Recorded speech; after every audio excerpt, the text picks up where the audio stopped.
बिस्मिल्लाहिर्रहमानिर्रहीम। अस्सलाम वालेकुम नाज़रीन, मेरा नाम सरवत वलीम है। आप लोग जहाँ रहें खुशबाश रहें, अल्लाह की अमान मेरे बखैर आफियत आप लोग रहें। ख़बर पहुँच चुकी है और ख़बर ये है कि फैज़ हमीद के बाद जो है वो तमाम लोगों को एहतसाब के दायरे में लाया जाएगा। और कुछ लोगों का ख्याल है कि आने वाले दिन जो हैं वो इमरान खान या PTI के लिए बड़े मुश्किलात के दिन होंगे। और उसकी एक झलक हमें नज़र आई है तोशाखाना 2 का जो केस था, उसके अंदर इमरान खान साहब पे और बुशरा बीबी के ऊपर फ़र्द जुर्म आयद कर दी गई है। बहुत सारे लोग जो हैं वो परेशान हुए होंगे, लेकिन अगर आप देखें तो इसमें परेशान होने की या हैरान होने की कोई गुंजाइश बाकी बची ही नहीं है। बहुत सारी ऐसी चीज़ें हैं जो आइंदा आने वाले वक्त में हमारे सामने आएंगी, और ये केसेस जिन बुनियादों के ऊपर बनाए गए हैं वो भी हम सब लोग अच्छी तरह से जानते हैं। और यही वजह है कि कमज़ोर प्रोसिक्यूशन होती रही है और लटकाते रहे हैं मामलात को, और इसमें अदालतें भी मुआवनत करती हुई हमें नज़र आती हैं।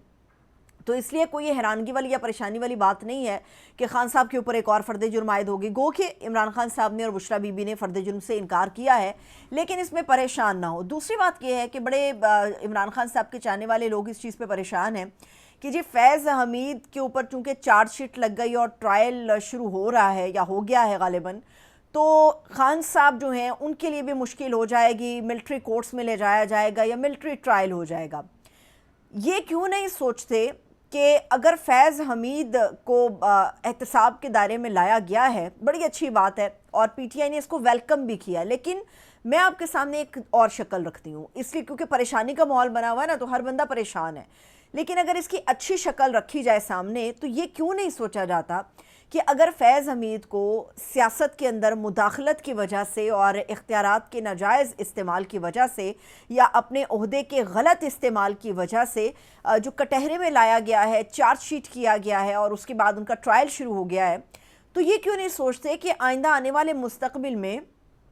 कितने ऐसे फैज़ हमीद होंगे जो कि इसी तरह कटहरे के अंदर खड़े होंगे, जिनका फ़ौज से ही ताल्लुक़ होगा। ये एक ग्रेटर पिक्चर है। ये क्यों नहीं देखता कोई? ये क्यों नहीं सोचा जा रहा कि सियासत में मुदाखलत की जो बात बार बार इमरान खान, PTI, पाकिस्तानी अवाम कर रही है,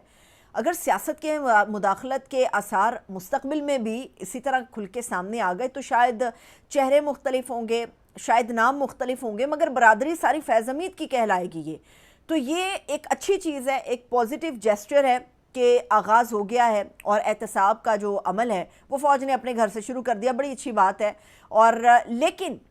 इसके अंदर जो एक चीज़ मिसिंग है, जिसके ऊपर ज़्यादा फोकस करने की ज़रूरत है और हो सकता है कि आर्मी इसके ऊपर फोकस भी करे। 2017 का जो एक मामला फैज़ हमीद के ऊपर लगाया जा रहा है कि उन्होंने टॉप सिटी हाउसिंग स्कीम और के साथ क्या किया, उनके मालिकान के साथ क्या किया, तो उस वक्त फैज़ हमीद जनरल बाजवा 2017 के अंदर आर्मी चीफ थे, उनकी नाक के नीचे ये सब हो रहा था, लेकिन कोई बातचीत नहीं की जा रही थी। क्या आने वाले वक्त में ये भी नज़र आएगा कि फैज़ हमीद तक तो शायद पहुंचना आसान था? क्या वो तमाम अनासिर या वो तमाम लोग, जिस तरह से मैंने बात की 2017 में तो आर्मी चीफ जनरल बाजवा थे, क्या उनकी नाक के नीचे उनको पता होते हुए जो सब कुछ होता रहा, क्या वो भी एहतसाब के अमल में शामिल होंगे या किए जाएंगे? ये सवाल अपनी जगह पर मौजूद है। अब आते हैं सियासी अमल, जो कि पाकिस्तान तहरीक इंसाफ अब चाह रही है कि मुज़ाकरात हो जाएं। मुज़ाकरात करने चाहिए, बड़ी अच्छी बात है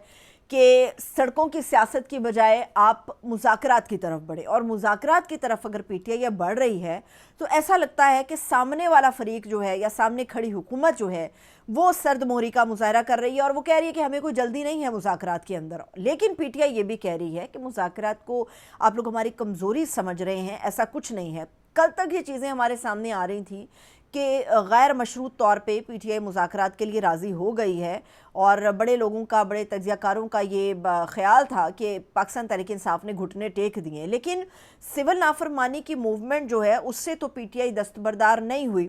अब अताउल्लाह तारड़ साहब कह रहे ये नहीं हो सकता कि जो मुज़ाकरात भी आपने करने हैं और सिविल नाफरमानी की तहरीक भी चलानी है, एक से आपको दस्तबरदार होना पड़ेगा। बात इतनी है कि इमरान खान साहब के ऊपर प्रेशर बिल्ड किया जा रहा है, PTI के ऊपर प्रेशर बिल्ड किया जा रहा है, और हुकूमत शायद इस वक्त उस पोजीशन में भी है। हुकूमत ये समझ रही है कि अगर फैज़ हमीद को कटहरे में लाया गया है तो वो खान साहब का वक्त भी दूर नहीं है, इसीलिए हुकूमत ने अपनी आंखें जो हैं वो माथे पे रख ली हैं और वो समझ रही है कि PTI डर गई है।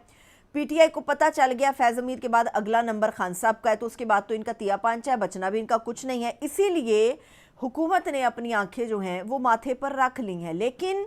चंद ही दिन बाकी रह गए हैं। आज मैं पीपल्स पार्टी के नबील गबोल साहब को सुन रही थी, वो तो कह रहे हैं कि मुज़ाकरात आज से बाकायदा तौर पे शुरू हो जाएंगे और ये इंदिया उन्होंने दे दिया है। लेकिन गैर रस्मी मुलाकातें अभी भी हो रही हैं। अगर गैर रस्मी मुलाकातें नहीं हो रही तो फिर एक काम हुकूमत को करना चाहिए, वो जो फेक न्यूज़ के दायरे में ला के सहाफ़ियों को गिरफ़्तार किया जा रहा है, फेक न्यूज़ में रिपोर्टर्स को तंग किया जा रहा है और 5-5 साल कैद और 10-10 लाख रुपए जुर्माने की जो सज़ा सुनाई जा रही है, तो जो इनके अपने ब्लू आइड चैनल हैं, मीडिया हाउसेज़ हैं, ज़रा उनको भी एक नज़र डालें उनके ऊपर भी, क्योंकि ये जितना मैस क्रिएट हुआ है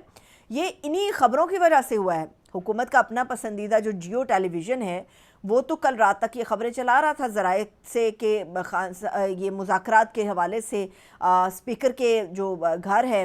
उसमें मुलाकात हुई असद कैसर की, शहबाज शरीफ साहब से भी मुलाकात तो जियो ने करा दी। तो अगर फेक न्यूज़ थी वो, तो मेरा ख्याल है हुकूमत को वहाँ पर थोड़ी होशियारी दिखानी चाहिए। लेकिन ये जो होशियारी आवाम के सामने आके झूठ बोल के की जा रही है कि जी हम कोई मुज़ाकरात नहीं कर रहे, तो मेरा ख्याल है कि इससे बात नहीं बनेगी। मुज़ाकरात दोनों फरीकैन को सूट करते हैं। असद उमर साहब जिन्होंने खान साहब के साथ बड़ा करीबी वक्त गुजारा है, फैज़ हमीद के साथ एक करीबी ताल्लुक़ रहा उनका जब तक वो सियासत के अंदर थे या पीटीआई का हिस्सा थे,